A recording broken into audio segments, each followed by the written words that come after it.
a big spring game week in the SEC and in college football, including at Tennessee. They'll have the orange and white game at Neyland Stadium this upcoming Saturday. What interests you about Tennessee this spring as Hendon Hooker has to be replaced and several key players from last year's team? Yeah, I appreciate you guys having me. Good to catch up with you and Swain on this Monday. I think for me, I, like a lot of Tennessee fans, am pretty curious to see kind of, the Nico mania. I think Joe Milton is kind of the guy for the Vols, and that's the expectation. But, talking to some people behind the scenes, you guys have talked about it, Austin Price, others at VolQuest. Nico's come in, and he certainly has kind of willingly competed for the job. And I think that only benefits Josh Heupel and this Tennessee program. So, if that pushes Joe Milton to be better, awesome. And if Nico warrants playing time in the fall, I think that'd be great for the Vols too. So certainly curious about that. Obviously, that's not going to be decided one way or another on Saturday. I'm also, frankly, really curious about Tennessee's offensive line. I think quietly that was one of the biggest strengths of why the offense was so successful last season. Mostly keeping Hendon Hooker upright, creating those holes for Jabari Small. I know a lot of folks in Knoxville are really excited about that tailback room right now. And it is pretty deep, and they have kind of, a variety of flavors in that backfield, depending on, what kind of back you like. But those guys can only, do as well as the offensive line blocks in front of them. And, you lose Darnell Wright, you lose a couple other players. You do get some key guys back. I know Cooper Mays has been a little bit banged up. That's allowed some other guys to get some good reps. So that's going to be another one of these competitions that bleeds into the summer.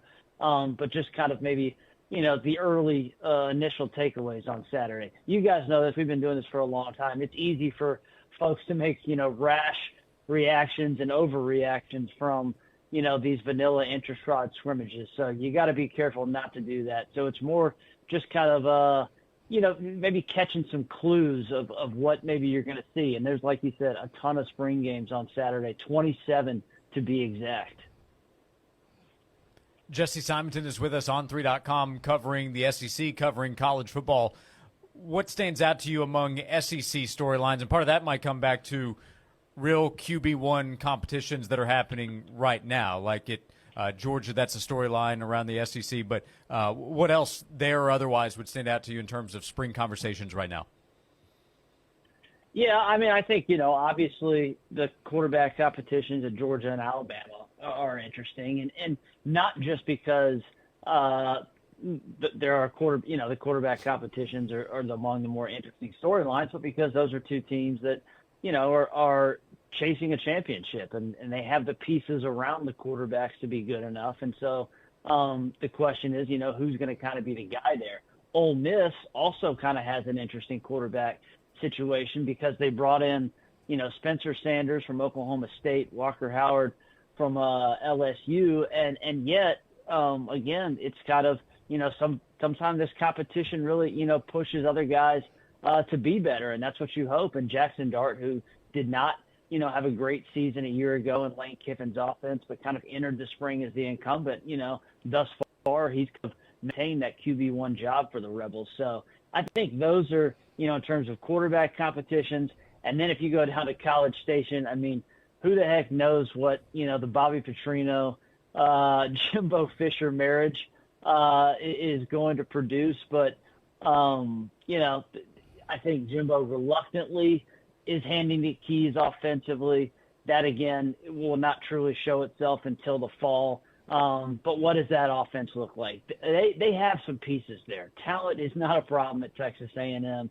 I thought Connor Wegman, flashed, especially late in the season, looked good in that finale against LSU. You have Evan Stewart. The fact that Anais Smith has come back was fantastic news for the Aggies. You get a 5-star running back like Reuben Owens, so the talent's there, and they return a bunch of offensive linemen. And now it's not the players, it's the plays. So what's that scheme going to look like? How have they kind of addressed some of the staleness in that system, over the last few years? Jesse Simonton on 3 here with us on Josh and Swain. How would you compare these programs that have to replace these quarterbacks? It looks like the SEC has about four of them that could go in the first round: Bryce Young, Will Levis, Anthony Richardson, and Hendon Hooker. Who's going to have probably the most trouble replacing a quarterback, in your opinion?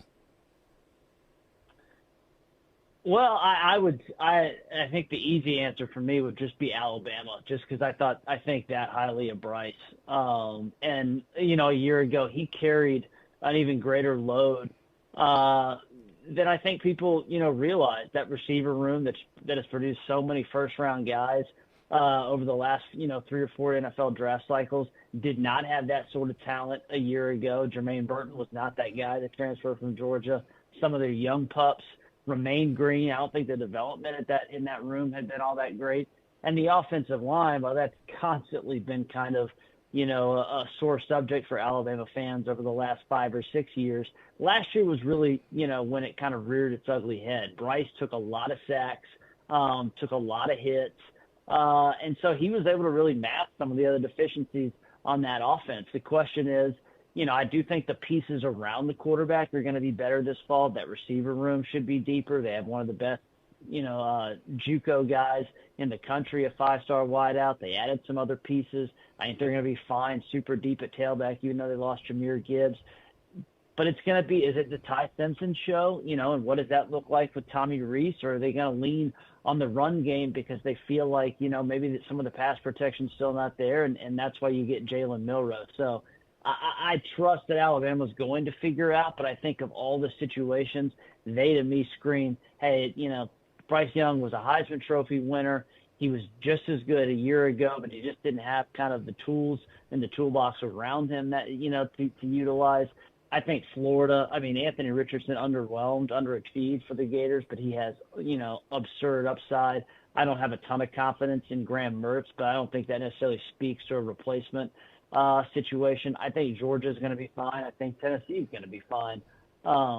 So, just an interesting situation, though, that's unfolding in Tuscaloosa. Yeah, Jesse, what can you tell about what's going on at Florida, how this offseason has gone, and how would you compare where Florida is right now to where Tennessee football is right now within the SEC East? Yeah, Florida's in a tough situation. I think, it's been kind of a strange offseason, starting with kind of their, sad trombone field goal deal to preserve the scoring streak in their, blowout bowl loss to Oregon State. And really ever since then, it just hasn't been that great. They signed a nice recruiting class, but then when you kind of, look under the hood, again, it was way better than some of the classes that Dan Mullen had produced, which is why they brought Billy Napier to Gainesville. A lot more, top 100 or just blue chip prospects in general. And yet, Georgia was able to raid the Sunshine State and sign, 7, I think, or 6 of the top 10 players in this state. And so Florida couldn't, not only get those guys to stay home, but they lost them to their biggest rival. Then you add in the Jaden Rashada saga, some of the other transfers, the fact that they're losing, their best offensive lineman in Osiris Torrance, who's going to be a first-round draft pick. You lose your top linebacker in Ventrell Miller, obviously Anthony Richardson. It would have been great for him to have another year of development. This is a program that's in a tough spot. There's not a lot of juice around them, which, again, that's, I think, in stark contrast to what Josh Heupel has going at Tennessee right now, where there is, I think kind of a ball of momentum for the Vols. They need to continue that, and that's why, again, I think the offensive line is going to be key for Tennessee, that continued development on, the defense there. But I think the two programs right now are kind of trending in opposite directions. That's not to say that Billy Napier can't turn it around, but this is going to be a tough 2023, I think. The schedule is not particularly favorable. They have to start the season, at Utah in that return series. Obviously, they play, Georgia and Tennessee and some of those, those schools annually as well. It's going to be tough, though, because I don't have a ton of faith from what I've seen from Graham Mertz. This is not a wide receiver room that has a ton of talent.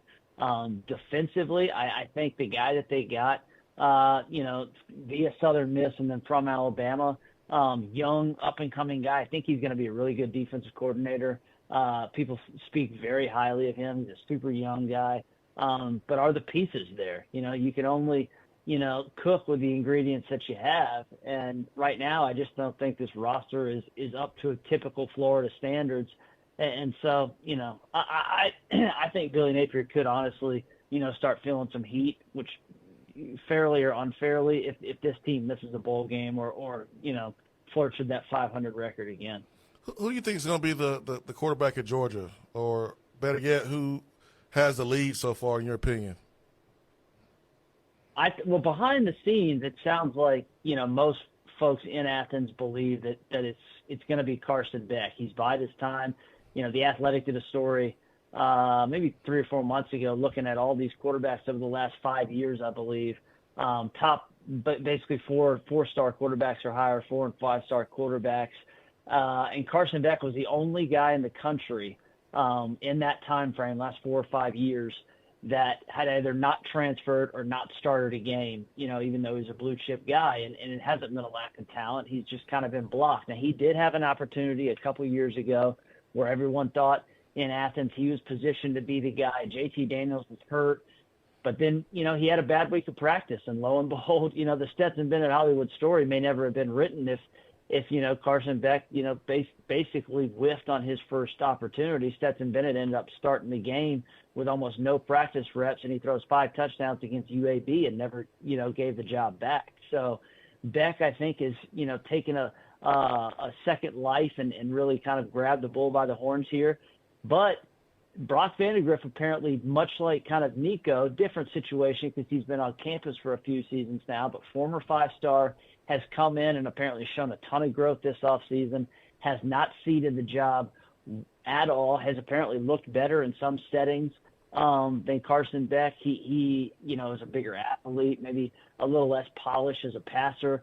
I think this is going to go into the fall, and because Georgia's schedule, Swain, partly no fault of their own because, the SEC made them cancel that game against Oklahoma. I think the early season schedule allows Kirby to really maybe play both those guys and then kind of see, all right, who are we going to roll with, when SEC play is. Jesse Simonton, he's covering college football, covering what's happening with spring game action this upcoming weekend. Go to on3.com to read his work, on3.com to read Jesse Simonton as well as his colleagues covering college football and recruiting. Jesse, thanks for the time as always. We appreciate it and hope to talk to you again soon. Absolutely. Thanks for having me, guys.